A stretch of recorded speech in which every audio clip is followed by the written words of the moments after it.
बैसाख स्नान महात्म्य तृतीय अध्याय।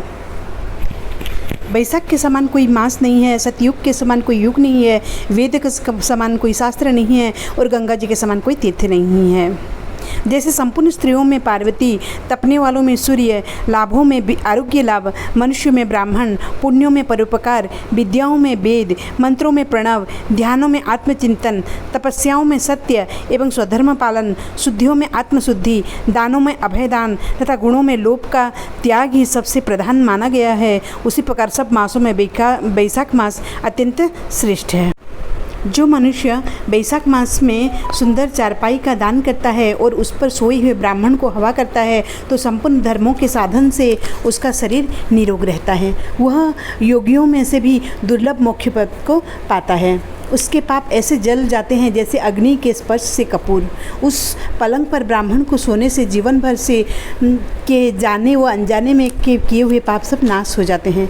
वह इस जन्म में सुखों को भोगता है, उनके कुल की भी बुद्धि होती है और यश और धैर्य मिलता है। जो बैसाख मास में ब्राह्मण को सुंदर तकिया का दान करता है उसके सभी पाप नष्ट हो जाते हैं। बिना उसके मनुष्य सुखपूर्वक सो नहीं सकता और पृथ्वी का राज्य भोगता हुआ 7 जन्मों तक सुखी, धर्मपरायण तथा विजयी होकर अपने 7 कुलों सहित मोक्ष को प्राप्त होता है। जो बैसाख मास में चटाई या आसन का दान करता है उसे जल में पड़ी हुई वह भिक्षती नहीं,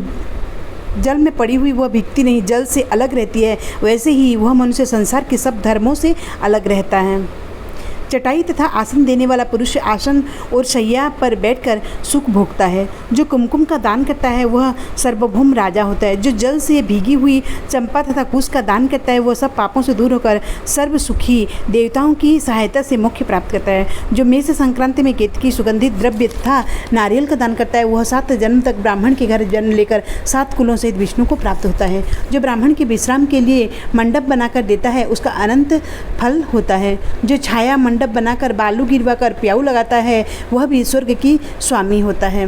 जो रास्ते में बाग, तालाब, कुआं, बावली, प्याऊ आदि लगाता है मानव धर्म उसका पुत्र ही है। उत्तम शास्त्रों का सुनना, तीर्थ यात्रा, जलदान, सत्संग, अन्नदान, पीपल का वृक्ष लगाना तथा पुत्र यह समान ही है।